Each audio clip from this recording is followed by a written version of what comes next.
একসময় এই দিগন্ত জোড়া জমি ছিল নিঃশব্দ, আগাছায় ভরা আর অনাবাদী। কিন্তু সময় বদলেছে। সিলেট, হবিগঞ্জ, সুনামগঞ্জ ও মৌলভীবাজার প্রবাসী অধ্যুষিত এই 4 জেলায় এখন বইছে পরিবর্তনের হাওয়া।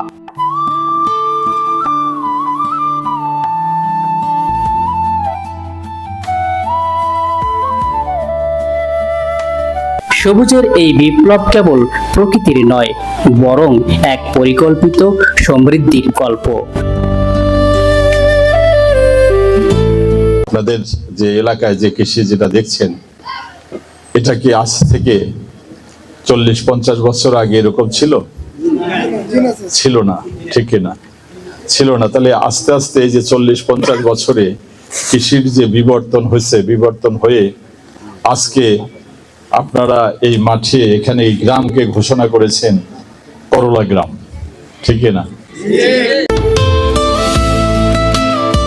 সেচ সুবিধার অভাব, আধুনিক প্রযুক্তির ঘাটতি আর শ্রমিক সংকটে চাষাবাদে অনীহা তৈরি হয়েছিল। ফলে প্রায় 4,61,000 হেক্টর আবাদযোগ্য জমি পরিণত হয়েছিল নিষ্ক্রিয় সম্পদে। তবে এই সংকটকে সম্ভাবনাময় রূপ দিতে 2022 সালের জুলাইয়ে শুরু হয় প্রায় 230 কোটি টাকা ব্যয়ের আধুনিক প্রযুক্তির মাধ্যমে সিলেট অঞ্চলের কৃষি উন্নয়ন প্রকল্প। 2026 সালের ডিসেম্বরের মধ্যে যা বদলে দেবে এই অঞ্চলের মানচিত্র। আজ থেকে বলবো যে 50 বছর আগের কথা, তখন দেখেছে যে যার 100 বিঘা জমি তারও যে অবস্থা, যার জমি নাই তারও একই অবস্থা। কারণ জমি থাকলেও তখন ফসল হতো না, হলেও সে ফসল হতো শুধুমাত্র ধান, তা প্রতি বিঘাতে 1-2 মণ বা 3 মণের বেশি হতো না। কৃষির একটা পরিবর্তন, এখানে আমাদের যেমন অবদান আছে, আপনাদের অবদান সবচেয়ে বেশি। প্রকল্পের হাত ধরে এসেছে যান্ত্রিকীকরণ, এলএলপি পাম্প ও ফিতা পাইপের সেচ ব্যবস্থায় কমেছে খরচ, পলিশেডে চারা উৎপাদন এখন প্রাকৃতিক দুর্যোগের ঝুঁকি কমিয়েছে। ধানের পাশাপাশি এখন মাঠে শোভা পাচ্ছে তরমুজ, ভুট্টা, শসা, নাগামরিচ আর ক্যাপসিকাম। এটি কেবল চাষ নয়, শস্য বহুমুখীকরণের মাধ্যমে নতুন অর্থনীতির হাতছানি।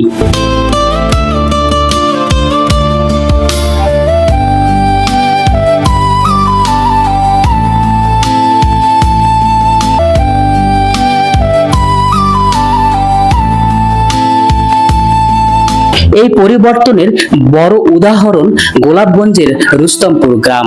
3 তরুণ উদ্যোক্তা 18 বিঘা পতিত জমিতে শুরু করেন নাগামরিচ চাষ। আজ তাদের ফলানো মরিচ পাড়ি দিচ্ছে সুদূর যুক্তরাজ্যে।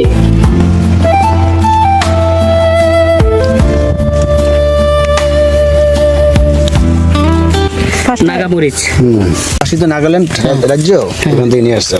বেশি ছানবেন না, নাইলে কিন্তু হাতে জ্বলবে। ও আচ্ছা, এর ঝালটা সবচেয়ে বেশি, খুবই ঝাল।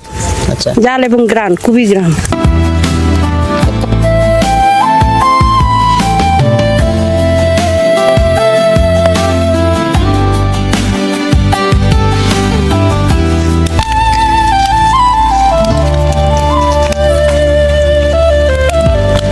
প্রকল্পের লক্ষ্য বছরে 13,000 হেক্টর জমি আবাদে আনা। প্রকল্প শুরুর পর ইতিমধ্যে 58,000 হেক্টর জমি চাষের আওতায় এসেছে। পরিসংখ্যানে দেখা যায় 2024-25 অর্থ বছরে বোরো ধানের আবাদ বেড়েছে 24,000 হেক্টর আর উৎপাদন বেড়েছে প্রায় 1,32,000 মেট্রিক টন। একই সময়ে আমন ধানের আবাদও বেড়েছে প্রায় 20,000 হেক্টরের উপর।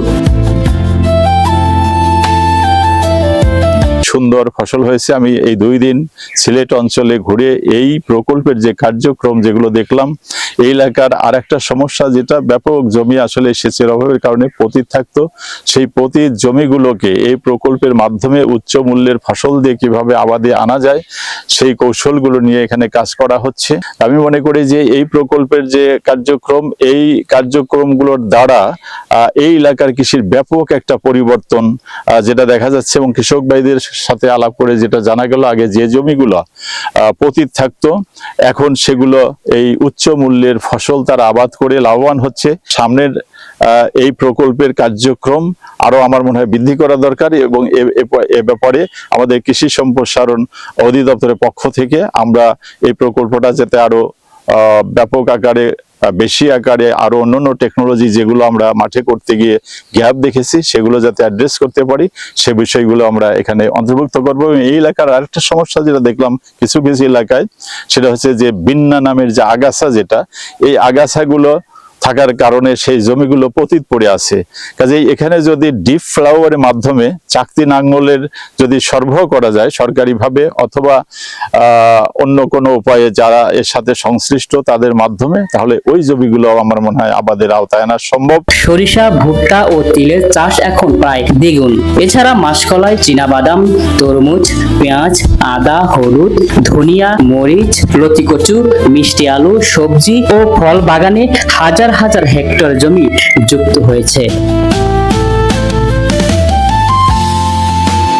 মাঠ পর্যায়ের কৃষি কর্মকর্তাদের নিরলস পরামর্শে উদ্বুদ্ধ হচ্ছেন সাধারণ কৃষক। সরকারের লক্ষ্য স্পষ্ট, সিলেটের প্রতি ইঞ্চি জমিকে উৎপাদনের আওতায় আনা। যেখানে ছিল নিস্তব্ধতা, সেখানে এখন ফসলের গান। অনাবাদি জমি থেকে রপ্তানিযোগ্য ফসল। সিলেটের এই কৃষি বিপ্লব বাংলাদেশের খাদ্য নিরাপত্তার এক নতুন স্তম্ভ। এই অগ্রযাত্রা থামবার নয়, এটি এক সম্ভাবনার নবজাগরণ।